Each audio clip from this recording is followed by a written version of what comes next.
Selamat bergabung kembali di podcast saya Amalia Sustikarini. Saat ini melalui sambungan Zoom, saya telah terhubung dengan Geradi Yudhistira di Yogyakarta. Geradi atau Gera panggilan akrabnya menyelesaikan pendidikan S1-nya di Departemen Hubungan Internasional FISIP UI dan S2 di Universitas Waseda, Jepang. Saat ini Gera adalah pengajar demokrasi di Asia Tenggara di program studi hubungan internasional Universitas Islam Indonesia Yogyakarta dan Associate Researcher di Lembaga Penelitian, Pendidikan dan Penerangan Ekonomi dan Sosial atau LP3ES. Selain mengajar dan meneliti, Gera juga menulis artikel jurnal, koran, serta puisi dan cerita pendek. Saya akan berbincang-bincang dengan Gera tentang tren demokratisasi di kawasan Asia Tenggara termasuk Indonesia, bagaimana dinamika demokratisasi ini mempengaruhi penanganan pandemi COVID-19, serta peran ASEAN sebagai organisasi regional di kawasan Asia Tenggara dalam penanganan isu kesehatan seperti COVID-19 ini. Simak perbincangan saya dengan Geradi Yudhistira berikut ini.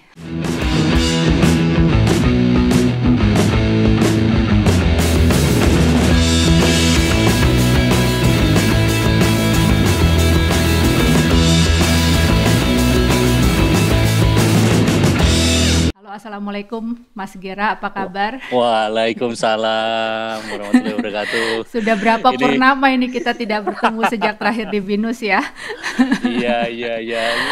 Gimana kabar sehat keluarga bro, Mas Gera? Sehat, alhamdulillah. Alhamdulillah ya. Terus Saya gimana? gara-gara dikerja di UI jadi depannya sangat assalamualaikum. Oh gitu. Oh betul ya, ampun saya yang lupa, maaf. Assalamualaikum warahmatullahi wabarakatuh. Balia benar. Justru awalnya kan kita kan biasanya halo apa kabar gitu. Iya. Ini saya harus diingatkan dong kalau gitu ya. Enggak. Oke, gimana kampus Mas Gera sudah berjalan, sudah akan masuk ke semester baru ya bulan ini ya? Iya. Akhir bulan ini kita masuk semester baru, semester ganjil ya. Kalau di UI semester akhir bulan, ya mungkin ya nggak ideal ya karena masih COVID, jadinya masih online gitu. Iya. Tapi ini ya terima kasih lah, ini udah diundang di salah satu acara podcast paling hot nih di dalam urusan terima kasih dalam apresiasinya. pemikiran sosial nih. Ini nanti saya yakin nih kalau konsisten terus kayaknya 5 tahun lagi nih kayaknya bakal enggak 5 tahun, lebih cepat dari itu lah, 2 tahun setahun itu udah. Amin. Deddy Corbuzier. Niatnya sebetulnya sih mau berbagi aja sih Mas Gera ya, karena siap. Dan kebetulan kan saya ya kita lah punya banyak teman-teman yang sebetulnya kan excel di bidangnya masing-masing ya, kita tahu semua gitu kan, sangat dedicated dan saya sangat beruntung gitu dikelilingi teman-teman itu. Jadi kenapa enggak gitu kan, saya undang di podcast ini untuk kemudian berbincang-bincang dan menyebarluaskan pengetahuan serta opininya. Oke nih kita pengen bicara tentang Asia Tenggara sih Mas Gera ya, karena saya tahu Mas Gera kan memang fokusnya di situ ya, di kawasan Asia Tenggara. Di report salah satu lembaga internasional ya, salah satunya Freedom House ya Mas Gera ya, dalam reportnya menyebutkan bahwa total skor negara-negara di Asia Tenggara dalam demokrasi mengalami penurunan, regresi atau stagnansi pada periode 2014 sampai 2019 dibandingkan dengan periode sebelumnya di tahun 2009 sampai 2014. Nah di periode ini kan ada peristiwa terpilihnya Presiden Jokowi ya, kemudian di Filipina terpilihnya Duterte. Di Malaysia terpilihnya Mahathir Mohamad ya Mas Gera ya. Kemudian di Thailand terpilihnya kembali rezim militer ya, junta militer. Betul. Itu seperti ada mix sih emang Mas Gera ya, antara harapan tentang demokrasi gitu yang terus flourishing, tetap berkembang, tapi juga kok ada juga gitu setbacknya. Terlepas dari kemudian ritual demokrasi elektoral berupa pemilu, tapi kan kita juga tidak bisa menafikan perjalanan setelah kontestasi elektoral tersebut ya Mas Gera ya. Kalau mendapat Mas Gera sendiri gimana nih Mas tentang hal ini? Setuju nggak gitu ya bahwa overall yang terjadi di Asia Tenggara demokratisasinya tuh mengalami regresi, penurunan atau stagnansi, dan kalau iya itu apa kira-kira penyebab tren kemunduran atau stagnansi ini sih Mas? Iya, kalau saya sih ngelihatnya begini, terlepas dari penilaian dari Freedom House ya, tapi dua negara yang mungkin menurut saya paling demokrasinya paling maju di Asia Tenggara itu kan Filipina sama Indonesia ya. Nggak bisa dipungkiri lah bahwa negara kita tuh adalah negara yang paling stabil demokrasinya di antara negara-negara lainnya. Dua negara ini mengalami, kalau misalnya ada kesimpulan bahwa demokrasi di Asia Tenggara mengalami penurunan, maka kontribusi penurunan paling besar itu justru disumbang oleh dua negara ini gitu. Karena yang lain relatif stuck ya. Apalagi Thailand mungkin udah beberapa tahun ini udah junta terus. Kemudian mungkin yang agak lebih menggembirakan ada di Myanmar soal bagaimana Aung San Suu Kyi akhirnya terpilih meskipun tidak menjadi presiden ya, tapi partainya bisa menang. Nah, kalau di Indonesia dan di Filipina, menurut saya ini tadi juga saya sempat dengar juga dengan podcastnya Mas Firman Nur ya, bahwa setting dari negara ini itu ketika pasca reformasi demokratisasi 98 itu tidak diarahkan ke arah yang lebih baik, malah diarahkan menuju ke arah pelanggengan kekuasaan oleh sekelompok orang gitu.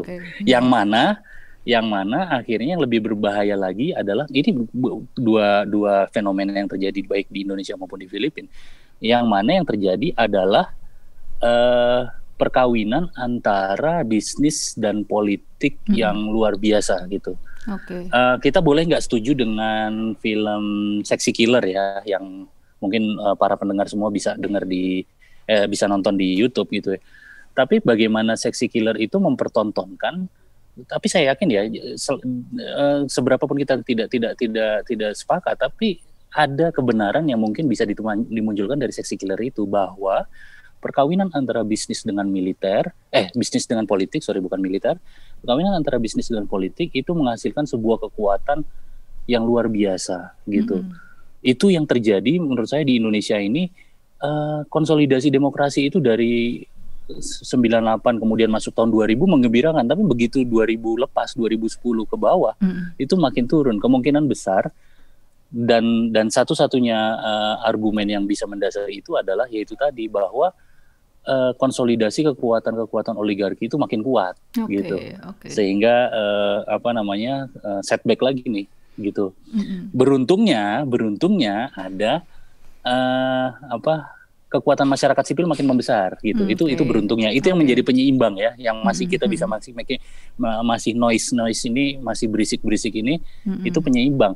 Tapi ini ada masalah lagi nih 2019-2020 pandemi. Nah, pandemi ini ngancurin lagi nih konsolidasi kekuatan yang ada di civil society justru gitu. Kira-kira itu, Mbak. Jadi berarti Mas Gera setuju ya bahwa ada tren stagnansi atau bahkan regresi ini ya, kalau kemudian dan justru itu terlihat di dua kekuatan demokrasi terkuat gitu ya di Asia Tenggara, yaitu Indonesia dan Filipina. Nah, di Filipina sendiri itu lebih parah menurut saya ya, lebih parah. Karena Filipina itu kan negara yang sangat familiar dengan kekerasan ya. Iya, kekerasan politik ya. Kekerasan politik ya. Kalau kita lihat di Filipina Selatan itu gimana dulu ada pembantaian terhadap wartawan, itu 40 wartawan, 30 sampai 40 wartawan dibantai habis dan tidak ada penyelesaian oleh salah satu calon terkuat dalam politik lokal di situ gitu. Nah, dan lalu Duterte datang dan Duterte membawa kekerasan tadi, dan itu disenangi justru oleh masyarakat di Filipina. Itu yang menurut saya agak membedakan antara Filipina dengan Indonesia. Senang. Jadi begitu ada yang sedikit dicurigai, dibunuh langsung, masyarakat senang ternyata gitu.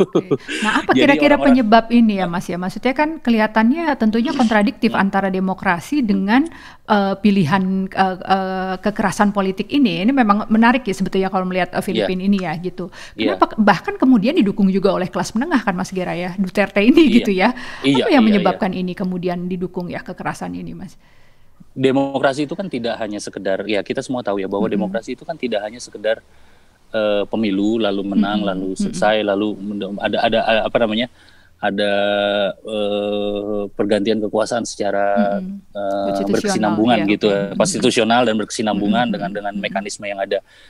Tapi juga kita pernah tahu bahwa ada juga substansi di dalam demokrasi itu, yaitu yang pertama adalah soal kebebasan, soal soal kebebasan pers, kebebasan masyarakat sipil, kemudian kebebasan beragama dan segala macam. Tapi ada satu lagi yang menurut saya juga satu aspek penting dalam demokrasi, yaitu pendidikan demokrasi itu sendiri gitu loh. Tentu kalau kita diberikan pendidikan dalam kerangka feodalisme yang kuat di dalam masyarakat kita, maka demokrasi tidak cocok gitu loh. Itu yang menjadi mungkin agak menjadi mismatch antara demokrasi dengan kondisi masyarakatnya di beberapa negara, di Indonesia atau di Filipina terutama ya, di Filipina. Saya nggak berani bilang di Indonesia, nanti kita bisa berdebat soal itu. Tapi di Filipina lah kayak gitu. Jadi demokrasi itu hanya dipandang sebagai sebuah seremonial yang hipnya itu sangat kayak kita nonton bola gitu loh. Itu seneng banget lah, orang-orang Asia Tenggara tuh seneng banget kayak gitu tuh. Seneng calonnya menang, dukungannya menang gitu. Kayak mencetak gol 3-0 2-0 gitu. Tapi pasca itu ya sudah selesai, kita balik ke rumah masing-masing, kita sama-sama juga melanggengkan praktek-praktek oligarki, otoritarianisme, dan bahkan praktek-praktek kekerasan itu tadi secara tidak sadar. Begitu. Jadi lebih berfokus ke demokrasi prosedural dibanding substansial, mungkin begitu ya Mas Gera ya. Dan pendidikan itu yang menurut saya juga penting. Bagaimana Amerika bisa konsolidasi demokrasinya luar biasa, sangat bagus. Trump, kita ngelihat lagi akan ada sebuah panggung demokrasi akhir tahun ini di Amerika yang mungkin ya kita bisa berdebat soal itu, tapi saya pikir mereka sangat dewasa dan cukup rasional dalam melihat seorang pemimpin dan segala macamnya. Nah, itu kan mereka didukung juga dengan bagaimana budaya kritik, budaya di sekolah kita ngelihat bagaimana orang-orang Amerika itu sangat outspoken, dari umur 5 tahun 6 tahun sudah ngomong di depan kelas, menceritakan tentang apa yang terjadi pada liburan mereka dan segala macam. Itu sementara di Indonesia atau di negara-negara Asia Tenggara kan itu tidak ada gitu loh. Kita lebih takut ngomong di depan kelas ketimbang lihat setan gitu loh. Ya, ketika kita jauh lebih takut itu, pucet ketika kita disuruh ngomong di depan kelas atau disuruh berargumen. Nah, itu yang menurut saya jadi demokrasi ya cuma dimiliki oleh sekelompok orang kampus, dan itu juga tidak semua mahasiswa kampus atau lulusan kampus yang punya. Gitu, segelintir kecil aja mungkin itu. Nah tadi menarik sih Mas Gera tadi menyebutkan itu tentang Amerika itu sudah kuat gitu ya demokrasinya. Kan memang perjalanan demokrasi Amerika Serikat pun sudah lebih lama sih dibanding dengan negara-negara Asia Tenggara sih Mas Gera ya.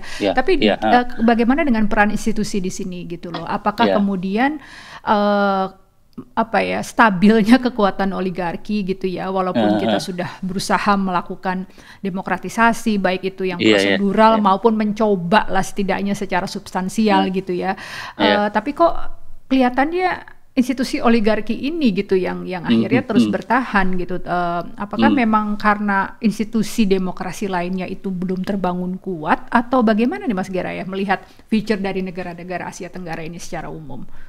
Ya biasanya itu setting tadi yang saya bilang, setting regulasi atau setting ketatanegaraan yang memang sangat tidak pro terhadap kelompok masyarakat sipil atau kekuatan masyarakat gitu ya. Kita bisa ngomong lah, kita bisa hitung berapa misalnya undang-undang atau misalnya peraturan-peraturan yang secara sadar atau tidak sadar itu menguntungkan bagi kelompok elit. Saya kasih contoh misalnya bagaimana ini logika sederhana aja ya. Logika sederhana yang saya ingin ajak pendengar semua untuk mencoba melihat bagaimana bahwa ketimpangan itu sangat nyata. Begini, kalau misalnya ada kepala daerah yang mau mengundurkan diri atas dasar apapun itu, ada di kepala daerah di daerah Indramayu misalnya, dia mengundurkan diri, tetanggaan ya sama Mbak Tehlia ya, betul. di Cirebon Indramayu. Itu karena apa? Karena ayahnya sakit gitu, ya. Ayahnya kebetulan juga bupati juga yang baru kemarin meninggal dunia. Ayahnya sakit, dia mengundurkan diri karena ayahnya sakit, gitu. Kemudian ada banyak orang kepala daerah yang mengundurkan diri. Kenapa? Karena dia mau ikut kontestasi kepala daerah selanjutnya. Okay. Ini enggak disetujui nggak? Disetujui. Iya, okay. Tapi bagaimana misalnya masyarakat ini ada orang, ini ada kepala daerah sudah kelihatan banget terang benderang mereka melakukan korupsi, mereka melakukan fraud. Susah banget untuk nurunin. Itu terjadi pada Banten waktu itu. Susah banget untuk nurunin. Harus ada keputusan pengadilan. Coba. Jadinya kita susah. Di satu sisi sangat gampang elit-elit itu melakukan konsolidasi dengan aturan-aturan seperti itu yang menguntungkan mereka. Di sisi lain kelompok masyarakat sipil atau kita ini susah untuk melakukan kritik atau melakukan perubahan gitu loh, karena setting tadi yang sangat susah gitu ya. Jadi jadi setting itu yang menurut saya menjadi salah satu titik problem. Jadi pasca 98 itu kita tidak menemukan sebuah formulasi. Harusnya gini ya, konsolidasi itu akhirnya di pasca 98 itu kan harusnya dilakukan oleh seluruh elemen masyarakat. Lalu kemudian kita membentuk sebuah ketatanegaraan baru yang sangat mendukung demokrasi. Tapi kan akhirnya menurut saya itu gagal, paling nggak selama 20 tahun ini. Mudah-mudahan sih nanti ke depannya kita lihat. Ditambah lagi menurut saya ada sebuah demokrasi prosedural yang begitu mahal. Coba kalau misalnya kita perhatikan ya, pasca 98, paling nggak 2004, 2009 lah, sampai 2009 menurut saya, itu orang-orang yang menjadi anggota legislatif biasanya diisi dari kelompok-kelompok intelektual, gitu ya. Partai itu diisi oleh orang-orang pinter. Tehlia bisa sebut PAN, PKS, terutama partai-partai baru ya, PDIP, kita punya almarhum Cornelis Lai dan segala macam, itu diisi orang-orang pintar. Tapi makin ke sini diisinya sama artis, gitu. Bukan berarti saya mengatakan bahwa artis itu ini tidak berkualitas, cuman artis itu punya sumber daya dan intelektual itu tidak punya sumber daya. Itu yang membedakan, sehingga orang-orang yang memiliki sumber daya lebih banyak itu jauh lebih bisa mengakses itu semua gitu. Sama juga di Filipina. Filipina juga sama.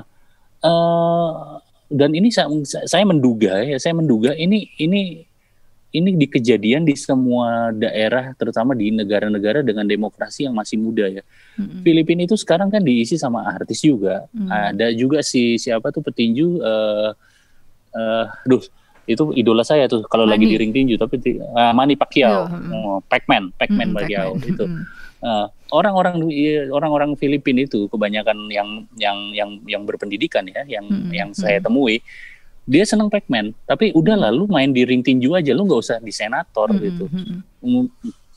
Itu menunjukkan juga bahwa itu gejala yang sama juga di negara-negara lain gitu, terutama di Filipina. Termasuk Malaysia juga mungkin ya. Kita kan sempat berbesar, kita sempat kaget kan begitu kemudian Mahathir kembali memimpin Malaysia ya, karena itu kan kayaknya zaman itu ada satu generasi dengan Presiden Soeharto kan, Mas Gera ya, terus tiba-tiba dia in power lagi gitu kan. 93 tahun loh. 93 tahun gitu, betul. Dan kita kan tadinya berpikir dia walaupun dengan konservatismenya saat itu, tapi kemudian bisa membawa perubahan. Tapi ternyata yang terjadi kan terjadi turbulensi lagi gitu. Turbulensi lagi, Muhyiddin lagi. Iya, seperti itu.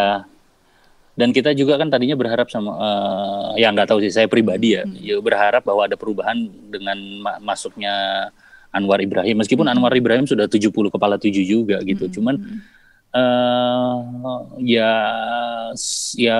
orang Muhyiddin Yassin kepala 7, Mahathir Muhammad kepala 9, Anwar Ibrahim kepala 7, itu menunjukkan bahwa ya sama saja bahwa di Malaysia pun mungkin dipegang oleh struktur-struktur kolot gitu, yang masih sama-sama aja gitu, gitu. Jadi perubahan yang diharapkan dibawa oleh demokrasi itu sebetulnya belum 100% berjalan seperti itu mungkin ya Mas Gera ya di kawasan Iya. Jadi bajunya aja gitu ya demokrasi, demokratisasi, betul, tapi kemudian masih kekuatan-kekuatan lama yang berperan dengan segala praktek-praktek yang juga belum tidak sepenuhnya mendukung nilai demokrasi itu ya, seperti tadi diskusi, termasuk perundang-undangan dan lain-lain. Perundang-undangan, iya, betul. Dan tadi juga tentunya penting tadi yang Mas Gera tegaskan tentang pendidikan demokrasi itu ya, jadi harus terus-menerus disosialisasikan. Tapi tadi Mas Gera juga menarik bahwa mengatakan bahwa sisi baiknya adalah kekuatan civil society juga sebetulnya menguat di Asia Tenggara seperti itu ya Mas ya? Iya. Nah, tadi juga sempat tuh Mas Gera sudah menyebutkan bagaimana di tahun 2020 lah ya, akhir 2019 sampai 2020 kemudian ada gelombang baru nih pandemik ya, yang pastinya kan mengguncang sekali bagaimana sebuah negara itu menjalankan pemerintahannya ya, karena kan ini mencakup semua aspek seperti itu. Betul. Bagaimana sebuah negara menangani COVID itu kan juga sebetulnya berkaitan, tidak terlepas dari bagaimana sistem politik itu dijalankan ya Mas Gera ya. Walaupun ini sendiri bisa menjadi debat sendiri sih. Ada yang bilang bahwa ada demokrasi lebih baik, ada juga yang bilang bahwa misalnya negara dengan yang agak otoriter gitulah seperti Cina gitu sebetulnya juga lebih efektif gitu kan, efisien menjalankan ini. Nah, kalau Mas Gera sendiri melihat bahwa tadi mengkonfirmasi terjadinya stagnansi atau regresi demokrasi ini di Asia Tenggara. Bagaimana korelasinya dengan penanganan COVID-19 ini nih Mas? Iya, COVID itu berpengaruh sekali menurut saya. Berpengaruh sekali, dia mempengaruhi demokrasi, dan demokrasi juga mempengaruhi tadi seperti Teh Lia bilang bahwa itu akan mempengaruhi bagaimana penanganan COVID.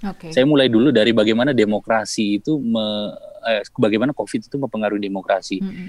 Kita bisa bilang bahwa konsolidasi, kemudian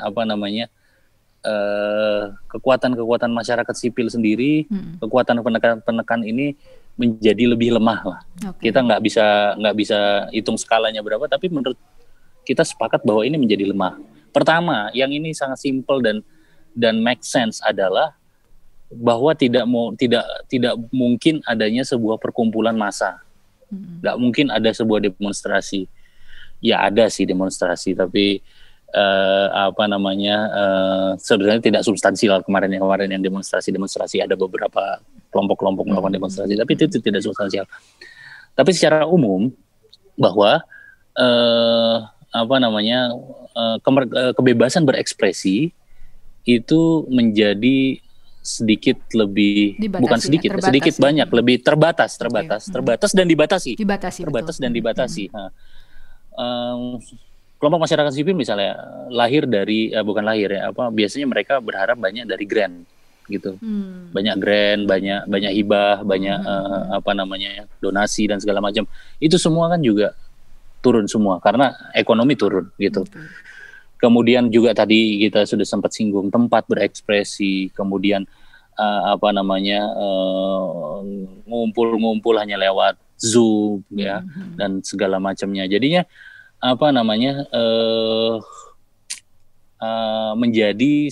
jadi tertekan lah gerakan-gerakan masyarakat sipil, terutama untuk mengimbangi praktek-praktek tadi,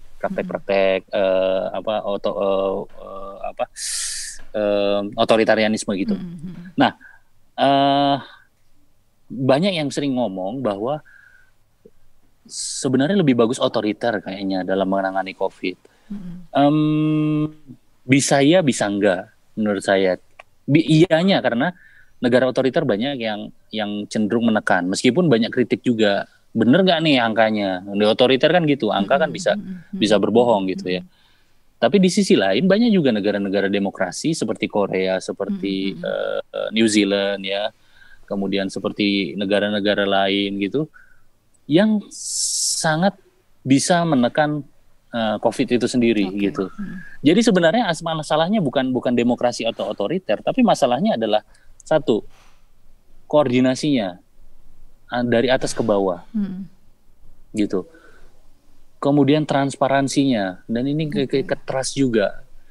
Pemerintah butuh trust, kita memberikan trust. Kita tidak bisa memberikan trust kepada pemerintah selesai pemerintah. Kita mau misalnya ya, pemerintah akan melakukan pekerjaan dengan sebaik-baiknya, teman-teman atau Anda semua tolong di rumah. Bohong, pemerintah nggak melakukan tugasnya, udah nggak apa-apa, nggak percaya kita. Kita jadi nggak ada trust gitu loh. Nah ini terjadi juga banyak terjadi di negara-negara demokrasi gitu loh.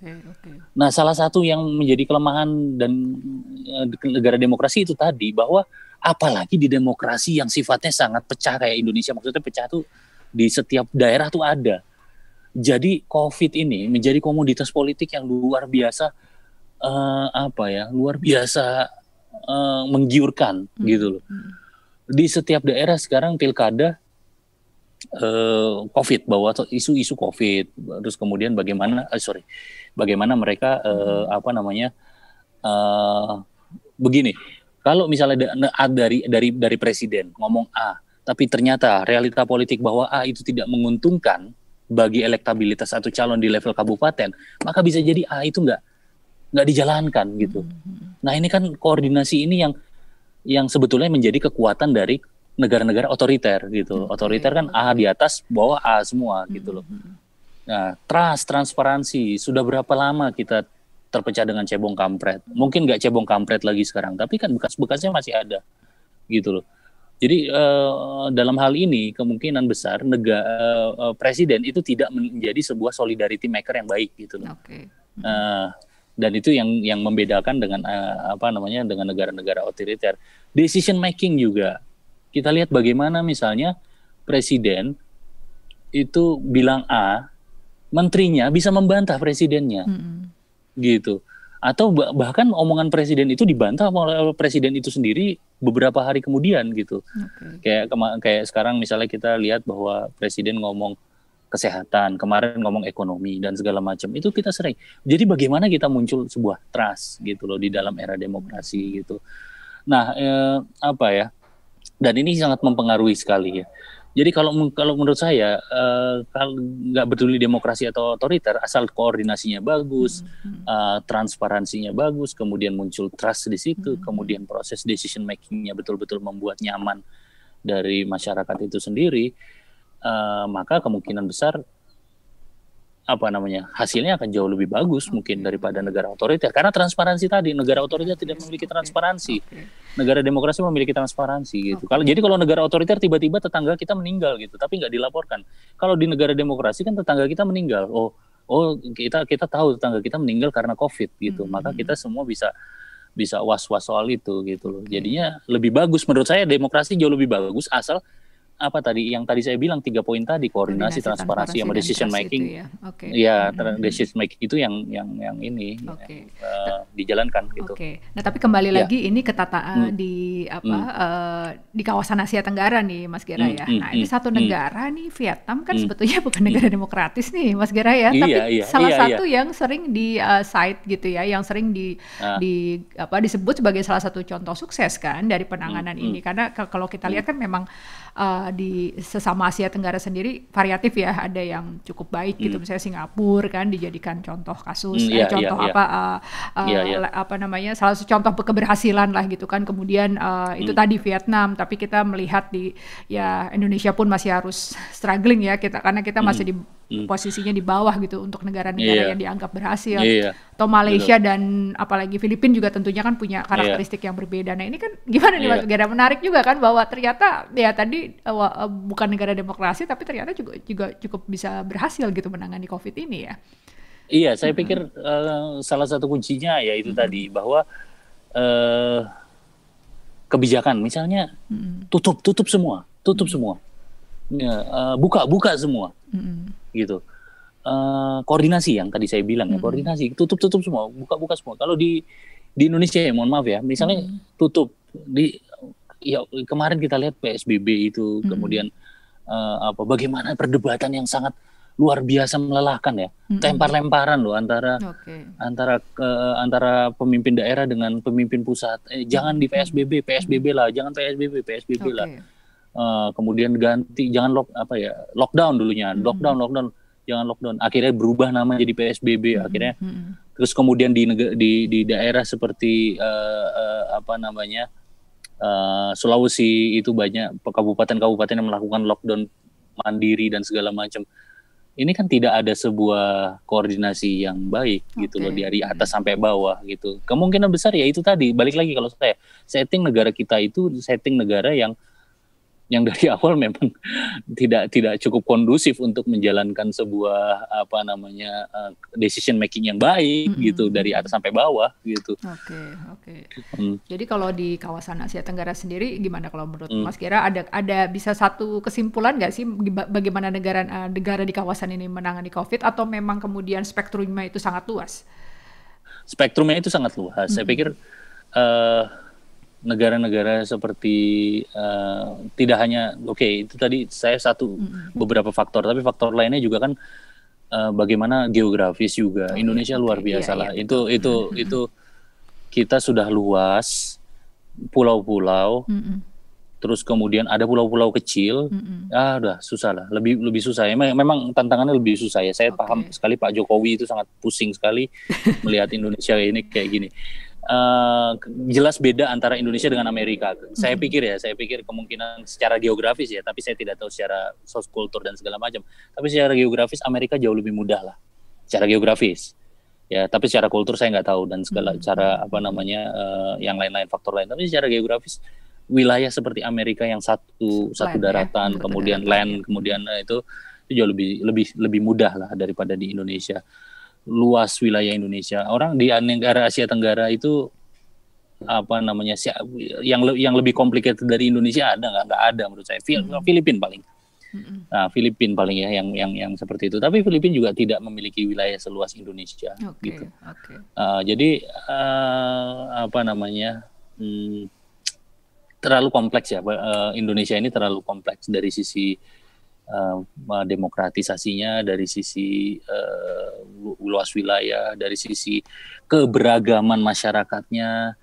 Ya, orang-orang di daerah lain mungkin hanya berada di dalam sebuah konflik yang sifatnya etnis, misalnya kayak di Malaysia antara India, Cina dan Tionghoa dan Melayu. Tapi di Indonesia etnis pun ada, antar agama pun ada, antara satu ormas dengan ormas lain, antar suku ada dan segala macam. Jadi lebih menantang lah. Saya nggak bilang lebih susah, tapi lebih menantang. Iya, masing-masing kawasan memang ada tantangannya sendiri sih. Ada tantangan sendiri. Ya. Nah, dikaitkan dengan ini tadi, tantangan ini tadi kan Asia Tenggara punya ASEAN nih, Mas Gera ya. Sebagai salah satu kita punya ya. Sebagai salah satu organisasi regional baru ulang tahun nih, bulan lalu ya, bulan Agustus, tanggal 8 Agustus. Nah, dari awal wabah ini kan organisasi yang di level internasional, terutama WHO ya, karena yang bertanggung jawab untuk masalah kesehatan, itu kan banyak yang menganggapnya kurang berhasil ya, Mas Gera ya, perannya kurang optimal lah gitu dalam penanganan COVID-19 ini. Nah, apalagi bahkan sampai Amerika Serikat, Donald Trump kemudian menarik keanggotaannya seperti itu kan dari WHO karena dianggap terlalu berpihak kepada Cina gitu, dan juga kita lihat memang reaksinya kan agak lambat ya WHO itu. Nah, bagaimana ini dengan peran ASEAN, kira-kira bisa nggak sih Mas menjadi semacam intermediary gitu antara negara dan organisasi internasional untuk penanganan COVID-19 ini, karena ya walaupun wabah itu bukan sesuatu hal yang sangat baru lah ya di kawasan ini, tapi kan bagaimanapun ini adalah sebuah isu keamanan lah, bisa dibilang seperti itu, yang kontemporer gitu kan. Nah, kira-kira gimana nih peran ASEAN nih, Mas Gera? ASEAN, saya selalu bilang gini, ini apa namanya, kata-kata yang baru aja saya temukan. Jadi bukan salah ASEAN, tapi salah kita yang terlalu expect sama ASEAN. Jadi Gitu. Anda yang salah gitu loh. Ekspektasi kita terlalu besar pada ekspektasi ASEAN. Anda yang terlalu besar. Ya bukan salah ASEAN gitu. Karena ASEAN bukan sebuah organisasi supranasional, dia bahkan berbeda dengan WHO gitu ya. ASEAN kalau menurut saya dan juga diamini oleh beberapa teman-teman juga bahwa ya ini tidak lebih dari sekedar lembaga sharing gitulah, lembaga yang sifatnya paguyuban yang saling mendengar gitu. Satu-satunya yang mengikat dari ASEAN ini terima kasih dari teman saya yang saya juga baru tahu juga dari Pak Irawan Jati juga dari teman saya. Satu-satunya yang mengikat adalah ekonomi. Ya, yang bagian politik, bagian security sama sekali tidak ada yang mengikat. Yang mengikat cuma ekonomi. ASEAN Free Trade itu. Sisanya ya hanya forum-forum di mana kita sharing atau bertukar pikiran. Mungkin kita sharing mengkritik pihak lain, mengkritik negara lain. Tapi itu dilakukan dengan cara ASEAN Way itu tadi, ASEAN cara yang sopan, cara yang tidak bisa jangan intervensi lah kebijakan. Tantangannya di situ. Yang pertama settingnya memang sudah bukan seperti WHO atau PBB yang lembaga-lembaga yang sifatnya punya otoritas gitu ya, supranasional gitu ya.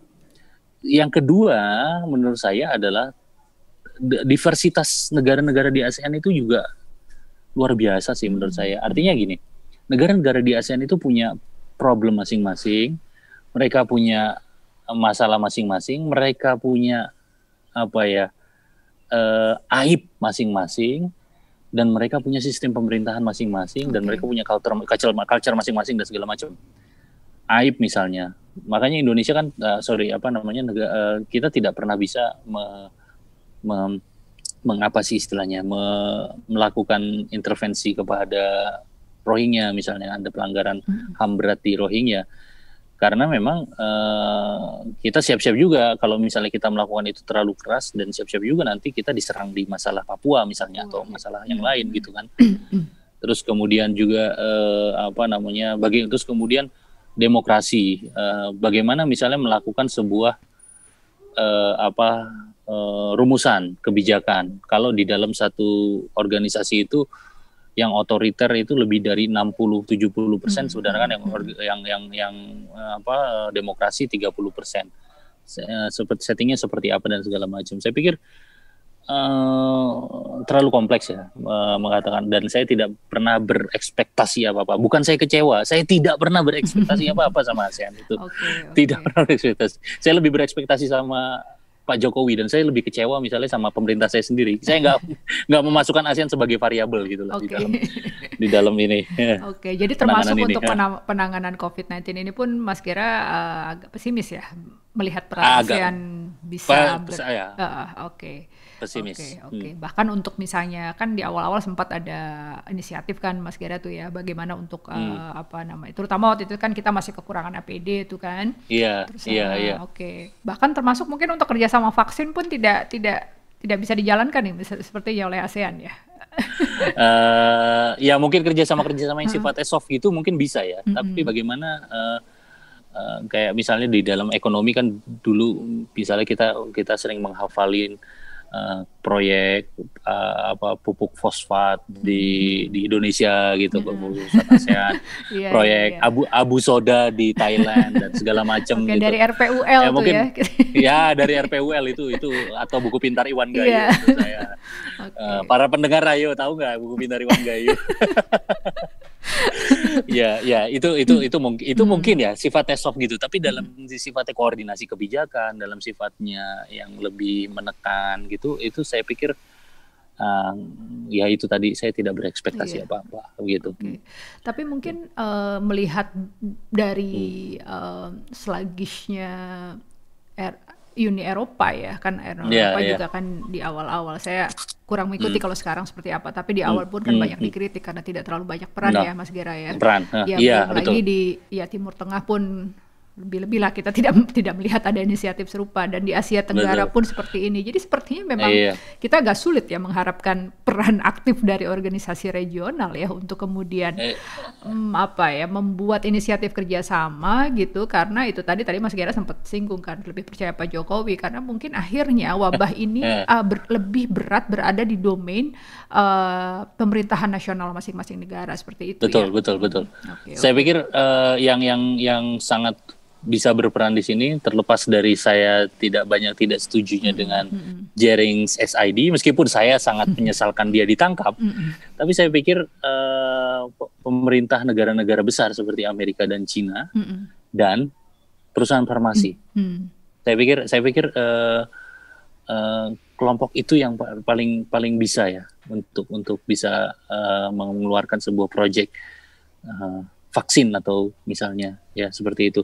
Jadi tidak ada itu yang namanya di satu negara yang ada kelompok intelijennya kemudian bikin vaksin. Itu saya pikir Anda sudah jangan terlalu berharap sama negara yang intelijennya itu bikin vaksin gitu loh. Jadi sepertinya nanti akan banyak ini nih Mas Gera, kajian lagi tentang Quo Vadis. Kita kayaknya ASEAN banyak banget Quo Vadis ya, tiap tahun kita Quo Vadis terus gitu. Iya. Justru itu Quo Vadis, tiap tahun seminar Quo Vadis, diskusi Quo Vadis, ASEAN judul-judul seperti itu menunjukkan bahwa emang ASEAN tidak pernah kemana-mana. Gitu. Jadi mau kemana sekarang? Iya, kan selalu ditanyakan tiap tahun ya. Dan ternyata itu tadi ya untuk masalah kesehatan wabah ini pun sepertinya kita agak sulit ya mengharapkan peran aktif dari organisasi regional. Semoga saya salah. Iya. Saya selalu berdoa semoga saya salah. Oke, terima kasih banyak Mas Gera Yudhistira atas waktunya. Terima kasih, senang sekali bisa berbincang-bincang dengan Mas Gera tentang masalah COVID dan juga bagaimana proses demokratisasi di Asia Tenggara ini. Salam untuk teman-teman kolega di UII, Mas Gera, semoga tetap lancar nanti dalam mempersiapkan semester baru ya untuk mahasiswanya juga. Salam juga untuk keluarga di rumah dan salam sehat selalu Mas Gera. Terima kasih. Wassalamualaikum warahmatullahi wabarakatuh. Waalaikumsalam warahmatullahi wabarakatuh. Thank you. Iya, thank you ya. Demikian tadi perbincangan saya dengan Geradi Yudhistira dari UII Yogyakarta tentang tren demokratisasi di kawasan Asia Tenggara, bagaimana dinamika demokratisasi ini mempengaruhi penanganan pandemi COVID-19 serta peran ASEAN di dalamnya. Jangan lupa subscribe channel ini untuk mendapatkan update baru dan menarik lainnya. Terima kasih dan salam sehat selalu.